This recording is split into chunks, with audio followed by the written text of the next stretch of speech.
Kejadian 12 ayat 1 sampai 20. Demikian firman Tuhan. Berfirmanlah Tuhan kepada Abram, pergilah dari negerimu dan dari rumah bapamu ini ke negeri yang akan kutunjukkan kepadamu. Aku akan membuat engkau menjadi bangsa yang besar dan memberkati engkau, serta membuat namamu masyhur, dan engkau akan menjadi berkat. Aku akan memberkati orang-orang yang memberkati engkau, dan mengutuk orang-orang yang mengutuk engkau, dan olehmu semua kaum di muka bumi akan mendapat berkat.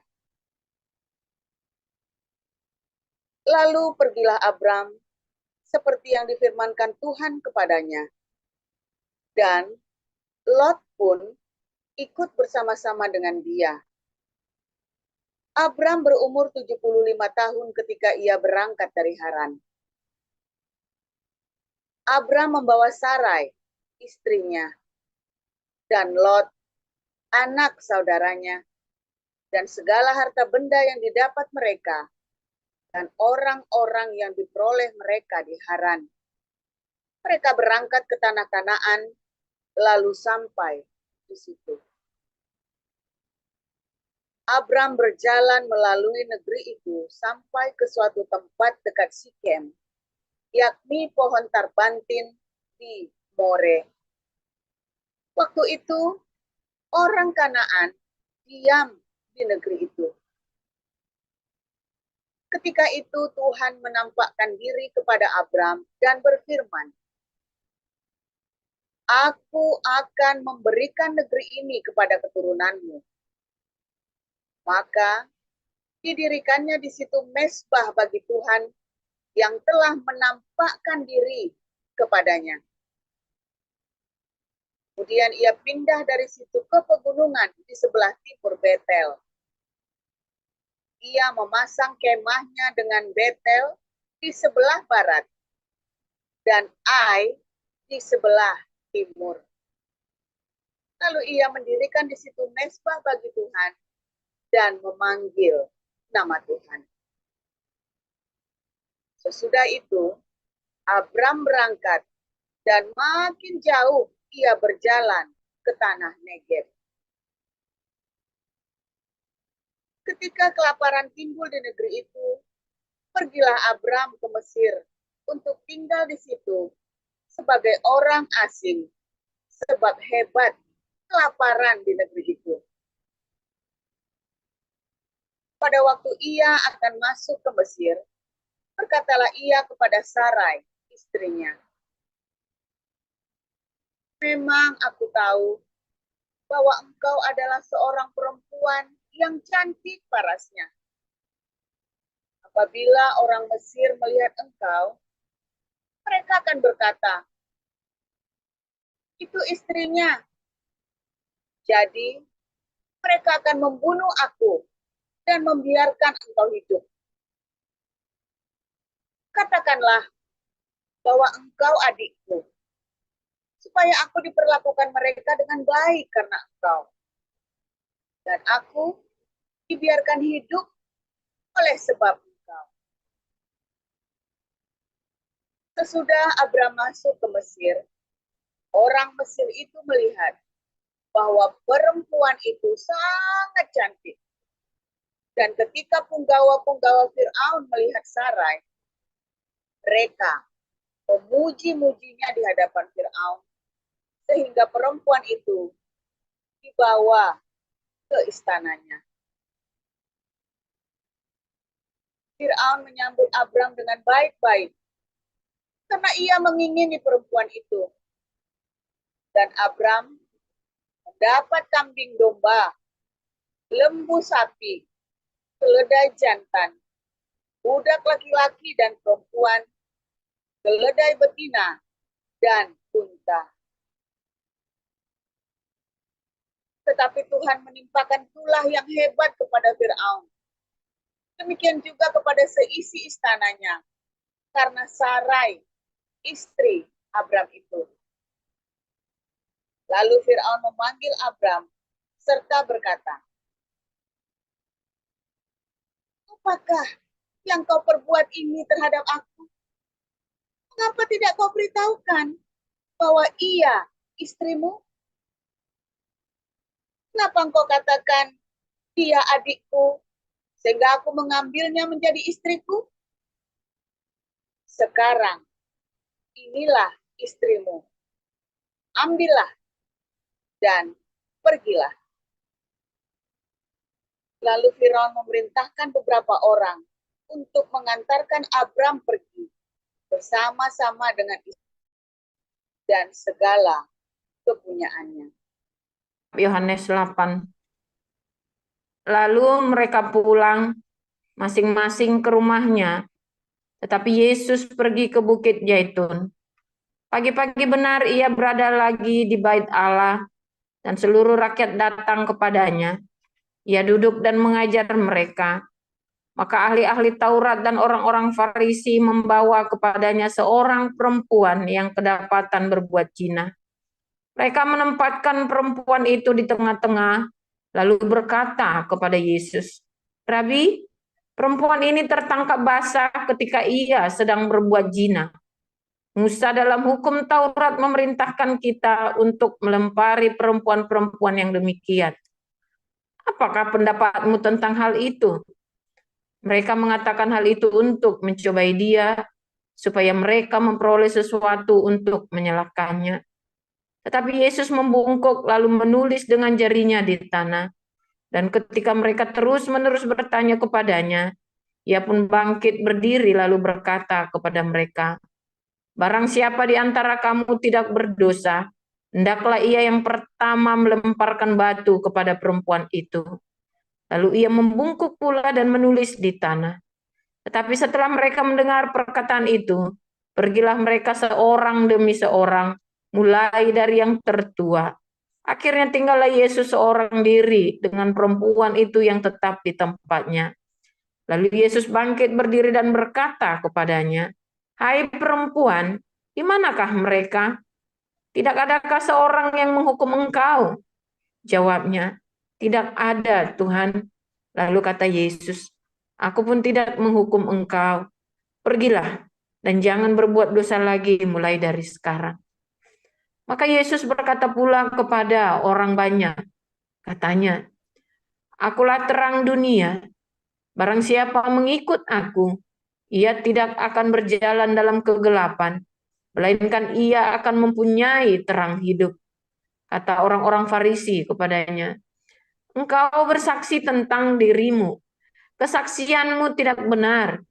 Jawab Yesus kepada mereka, katanya, biarpun aku bersaksi tentang diriku sendiri, namun kesaksianku itu benar, sebab aku tahu kesaksianku itu dari mana aku datang dan kemana aku pergi.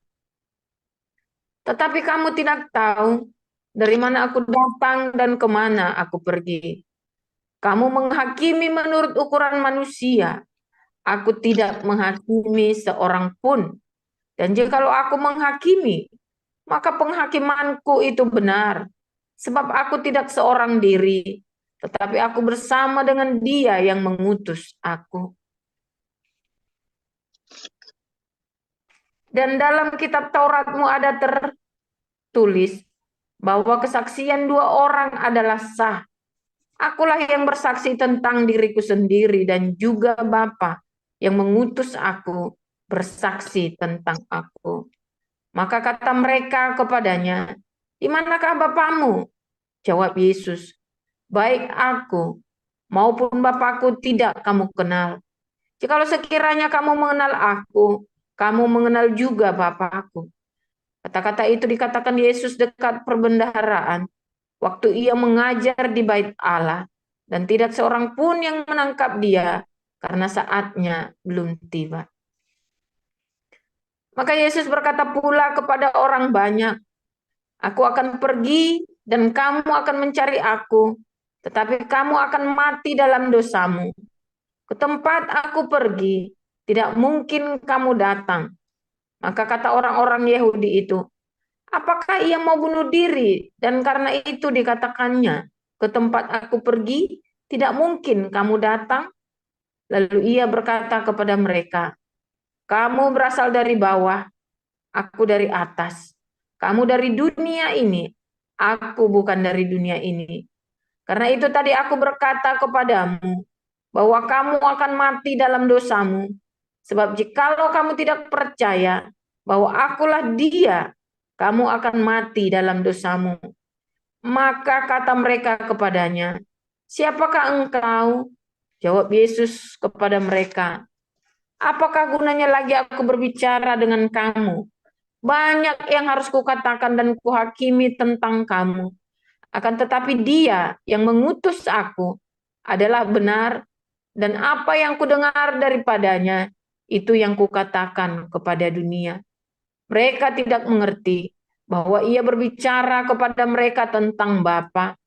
Maka kata Yesus, apabila kamu telah meninggikan anak manusia, barulah kamu tahu bahwa akulah dia, dan bahwa aku tidak berbuat apa-apa dari diriku sendiri, tetapi aku berbicara tentang hal-hal sebagaimana diajarkan Bapa kepadaku.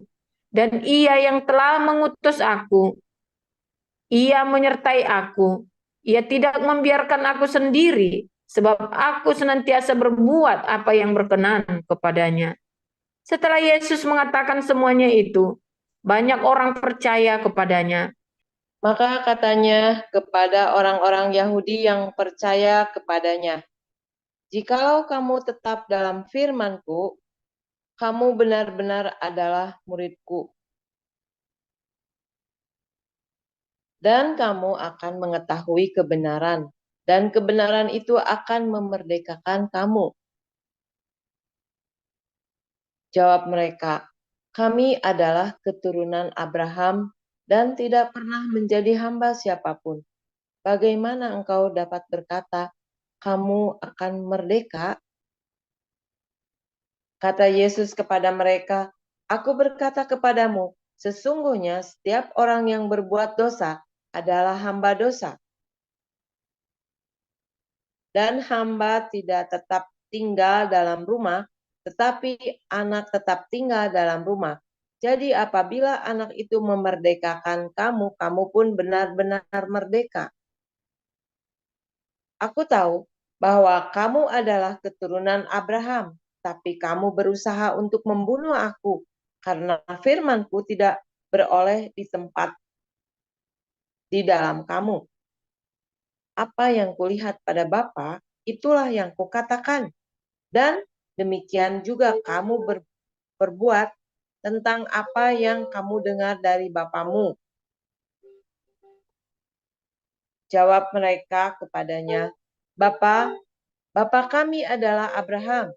Kata Yesus kepada mereka, jikalau sekiranya kamu anak-anak Abraham, tentulah kamu mengerjakan pekerjaan yang dikerjakan oleh Abraham. Tetapi yang kamu kerjakan ialah berusaha membunuh aku. Aku seorang yang mengatakan kebenaran kepadamu, yaitu kebenaran yang kudengar dari Allah. Pekerjaan yang demikian tidak dikerjakan oleh Abraham. Kamu mengerjakan pekerjaan bapamu sendiri. Jawab mereka, kami tidak dilahirkan dari zina. Bapa kami satu, yaitu Allah. Kata Yesus kepada mereka, jikalau Allah dalam bapamu, kamu akan mengasihi aku, sebab aku keluar dan datang dari Allah.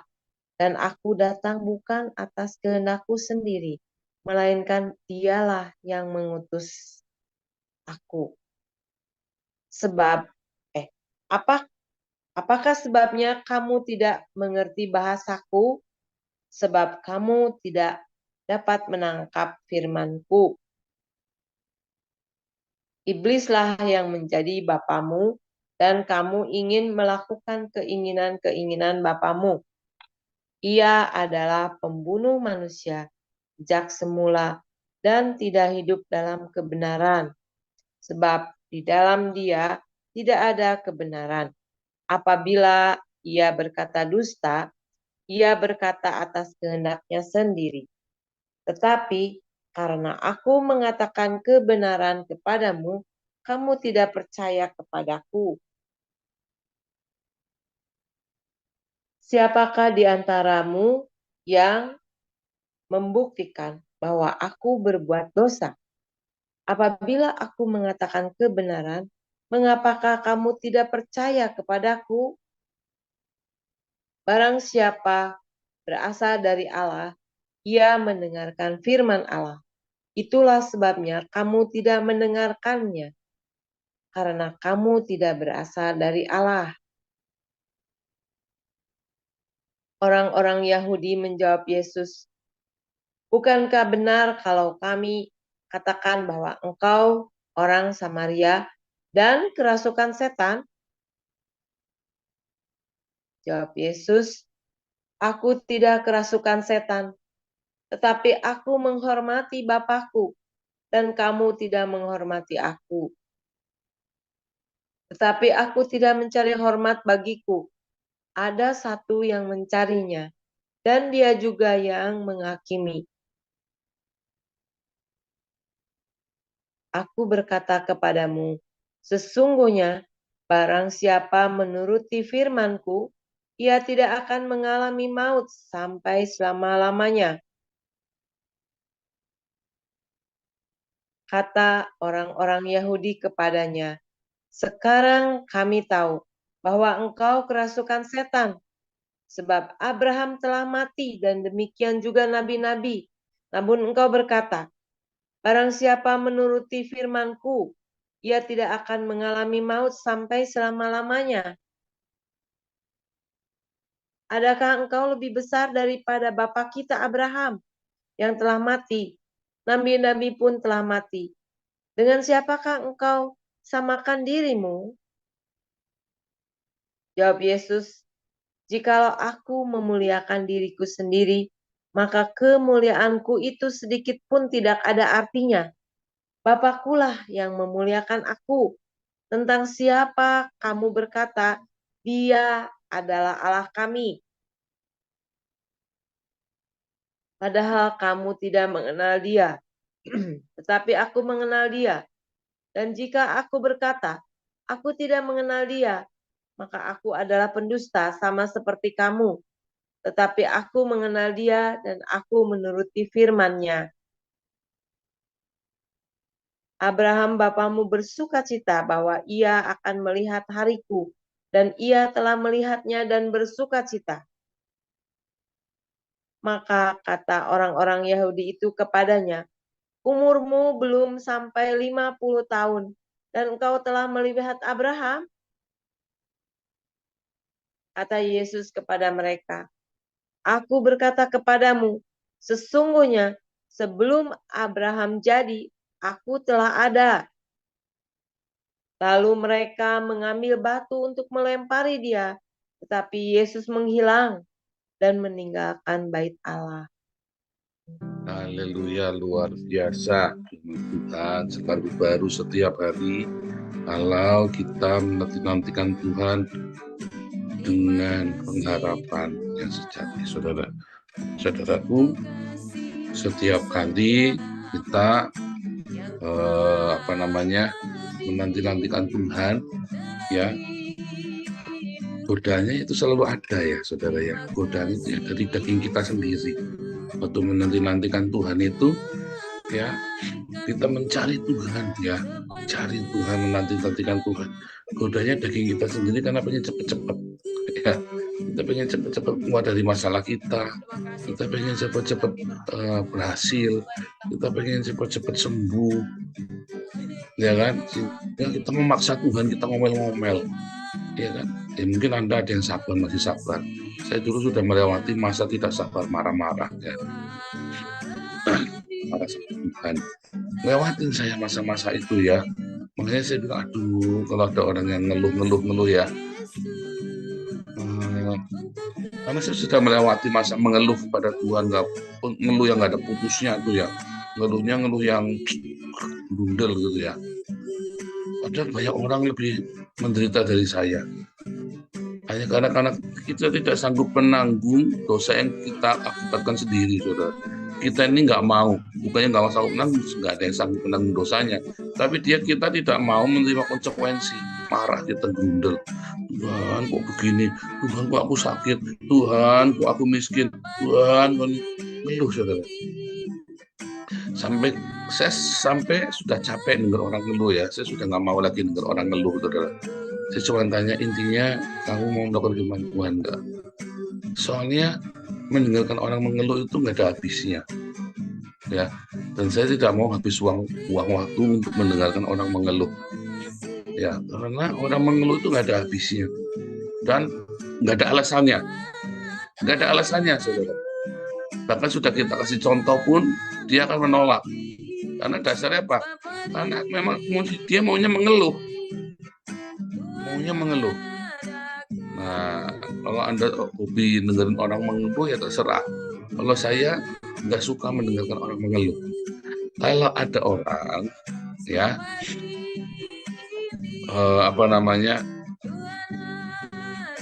tiba-tiba bencana, lalu sedih, nah itu harus kita hiburkan, saudara. Tahu nggak bedanya? Ada orang kena bencana baru meninggal orang tuanya, ya dia masih kaget, itu kita hiburkan. Tapi kalau ada orang sudah lama sakit lalu dia mengeluh, itu nggak usah dihibur, saudara. Kalau dia pertama kali jatuh duer kena cancer, Anda harus kuatkan, terus dampingi, saudara. Tapi kalau dia sudah 5 tahun misalnya nih sakit nggak mati-mati, itu Anda tidak perlu menghibur, ya. Dia ngeluh terus ya, nggak perlu menghibur. 5 tahun, di tahun pertama itu pergumulan yang paling berat, tetapi setelah itu dia harus bisa menghadapi kenyataan, berdamai dengan kenyataan bahwa dia mengalami bangkrutan. Nah, iya benar, saudara. Makanya Anda harus bisa membedakan piti dengan mercy. Ya, mana yang belas kasihan, mana yang mercy itu ya, mercy itu belas kasihan, mana yang kasihan. Nah, jangan mudah kasihan, tapi berbelas kasihan, beda. Berbelas kasihan, Anda melihat, Anda lakukan yang dia perlukan, bukan yang dia keluhkan. Yang dia keluhkan mah nggak ada habisnya, ya. Waduh Pak, saya udah 4 hari Pak, anak saya makannya cuma sayur. Tapi ada makanan, iya, tapi cuma makan sayur saja, Pak, nggak ada dagingnya. Sementara banyak orang nggak bisa makan sama sekali. Terus semuanya gimana? Ya kok sih makan daging Pak, ya kita kasih daging. Aduh Pak, anak saya sudah lama Pak nggak bisa piknik, nggak liburan di rumah terus. Loh, emang kenapa nggak bisa liburan? Iya Pak, nggak punya uang, kasihan anak-anak di rumah. Bentar, anakmu makan nggak makan, sekolah nggak sekolah, terus pakaian punya.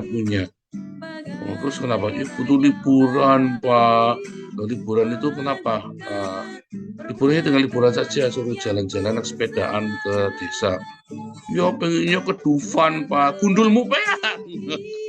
Langsung tak jawab gitu, saudara ya. Kasihan nggak? Enggak kasihan. Lah kamu nggak punya duit kudu maksa ke Dufan. Kamu nggak punya duit maksa liburan maunya ke luar negeri. Itu namanya bukan butuh kasihan, itu namanya keraman. Tahu ya? Banyak orang kurang ini, sementara ada banyak orang yang lebih kurang lagi, tapi dia nggak mengucap syukur atas apa yang dia lebih dari dia masih ada. Kenapa saudara? Kan hatinya jahat. Makanya Tuhan belum pulihkan perekonomian dia. Makanya Tuhan belum sembuhkan dia. Makanya Tuhan masih biarkan anak-anaknya nggak karu-karuan, belum dipulihkan keluarganya. Karena hatinya masih jahat. Hatinya belum nyadar. Sampai kamu kandas, jedek kamu sadar, baru Tuhan pulihkan kamu itu, saudara. Serius. Masalahnya orang sadarnya ada yang setahun, ada yang 10 tahun, ada yang 40 tahun kan.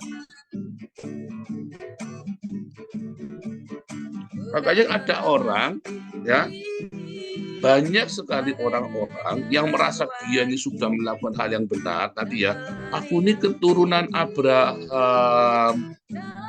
Sebentar. Kamu keturunan Abraham. Kata siapa kamu keturunan Abraham? Iya, aku ini keturunan Abraham. Ya kan? Loh. Kamu keturunan Abraham dari mana? Ya pokoknya secara genetik kan kita, saya ini orang Kristen, gitu kan. Ya pokoknya saya orang Kristen. Tuhan kan menjawab doa orang Kristen, siapa bilang? Ya kan? Kamu keturunan Abraham. Loh, kalau kamu keturunan Abraham, kenapa kamu awalnya pengen mateni orang terus? Kenapa kamu tidak melakukan apa yang Abraham lakukan? Itu apa? Beriman. Loh, saya beriman, percaya. Ya, 8 main Muriwali bilang, Tuhan itu menganggap orang Yahudi adalah anak-anak iblis. Loh, anak-anak Yahudi percaya kepada Yesus loh. Bilang anak iblis. Saya bilang begitu kan kemarin kan. Ternyata ada yang lupa, saudara. Kamu tidak melakukan apa yang dikerjakan Abraham, yaitu apa? Percaya. Loh, tapi menerima Yesus. Kamu bukan menerima Yesus karena percaya. Kamu percaya Yesus, menerima Yesus bukan karena percaya. Lu percaya bukan karena percaya. Tetapi kamu percaya karena kamu lihat, kasih makan roti, karena kamu kasih sembako, karena kamu lagi ngarep-ngarep sesuatu. Itu namanya bukan percaya. Ngarep-ngarep itu gini, kamu lagi kejar cewek di gereja itu. Kamu nggak percaya Tuhan Yesus sebetulnya, tapi kamu lihat, aku tak percaya Tuhan Yesus demi aku bisa dapatkan cewek itu. Lalu kemudian Anda kena musibah, Anda berdoa kepada Tuhan Yesus. Apakah itu Anda percaya? Bukan. Anda latah. Percaya itu ada buahnya. Ya, buah dari percaya itu yaitu kamu punya apa, saudara? Punya iman, punya tindakan dari iman itu. Yaitu mengasihi. Tapi ini hawanya pengen mateni orang Yahudi ini kan, senggol bacok kan. Begitu tidak sesuai dengan yang biasa mereka dengar, mau dilalap aja. Nah, itu ya. Banyak orang membenci saya karena puji ya, karena saya mengaku Nabi 26. Orang Kristen sendiri, kamu bikin malu orang Kristen, katanya kan. Kamu membuat malu Tuhan kita. Saya nggak malu sama saya, bangga dengan saya. Taunya dari mana Tuhan saya malu? Ya, kamu buat Tuhan kita malu. Yang mana yang bikin Tuhan kita malu? Yang ngasih makan orang miskin? Yang mana? Yang kita memberi makan semua jemaat kita, sampai nggak ada yang nggak bisa bayar kontrakan, nggak ada yang nggak bisa makan. Kamu semua kasih sembako semua, setiap Natal kasih sembako, itu bikin Tuhan kita malu. Yang mana yang buat Tuhan kita malu? Tanya dia kan. Wah, itu karena kamu anti Trinitas. Emang terus gara-gara nggak Trinitas terus Tuhan malu gara-gara saya nggak mau Trinitas, Tuhan Unitarian begitu. Justru Tuhan malu gara-gara sifatmu yang pengen Trinitas, Tuhan Unitarian. Tapi kamu tidak berbuah, kamu tidak mengasihi, kamu tidak bersedekah. Itu Tuhan malu. Malu mengakui kamu sebagai anak-anaknya. Nah, ingatlah kamu membuat kejahatan, ya kan? Malu justru yang membuat kamu menjadi Abraham, anak-anak Abraham, itu bukan karena kamu punya dogma yang hebat, kamu berapologetika dengan hebat, tetapi karena kamu melakukan apa yang Abraham lakukan, yaitu percaya, dan percayanya itu berbuah melakukan, katanya Roma 5 ya. Percaya itu berbuah. Akibat dari percayanya itu, ya, maka Abraham melakukan. Ya, Roma 4. Karena Abraham itu ya disunat karena percaya, bukan percaya dulu baru disunat. Balik ya. Abraham itu percaya dulu baru disunat karena percaya. Jadi bukan gara-gara Abraham disunat lalu dia dianggap orang benar. Nah, itu maksudnya begitu. Abraham itu tidak disunat, lalu dia, wah, disunat nih, jadi dia sudah menjadi keturunan Abraham. Orang Islam kan maunya gitu kan, oh saya keturunan Abraham karena saya disunat. Bukan. Kamu bukan keturunan Abraham karena kamu tidak percaya, kamu disunat, tapi kamu tidak percaya. Dan itu tidak berarti bahwa kamu keturunan Abraham. Apalagi memang tidak ada bukti ya bahwa Ismail itu adalah keturunan Abraham. Orang Islam itu adalah keturunan Ismail.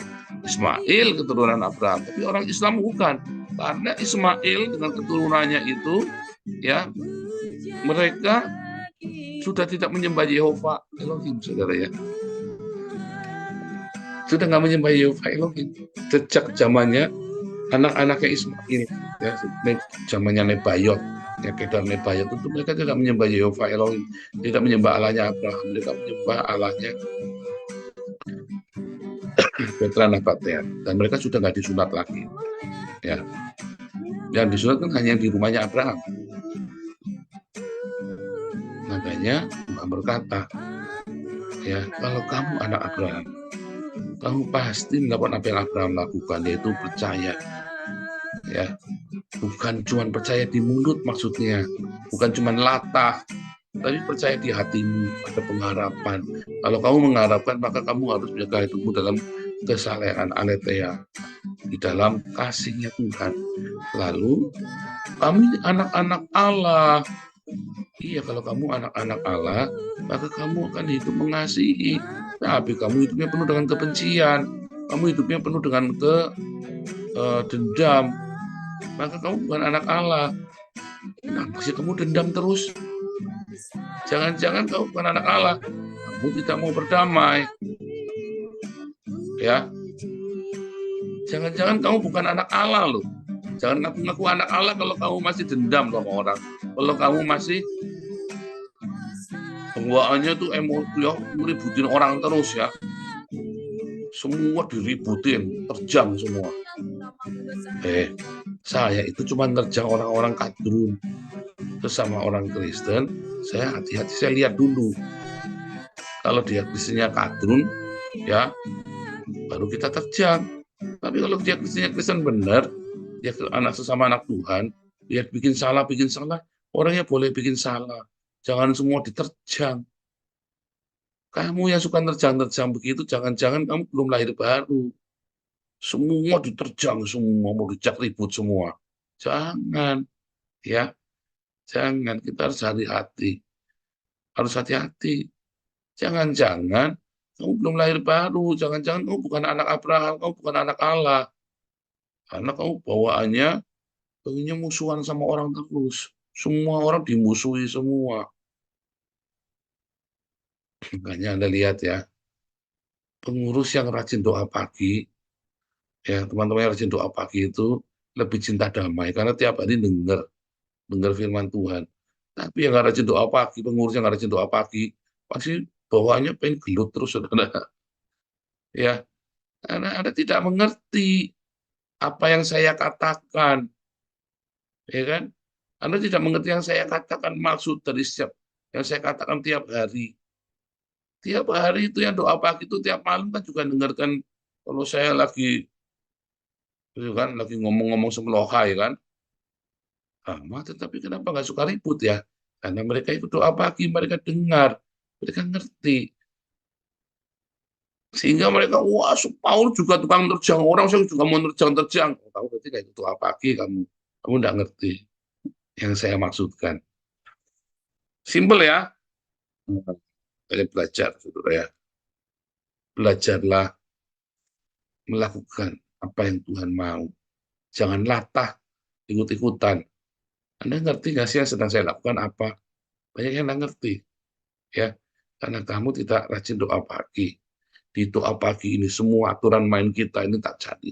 Di doa pagi ini semua, ya, saya ajarkan cara hidup, kehidupan, bagaimana menghadapi kehidupan sehari-hari. Itu kita ajarkan. Ya, Tuhan Yesus memberkati.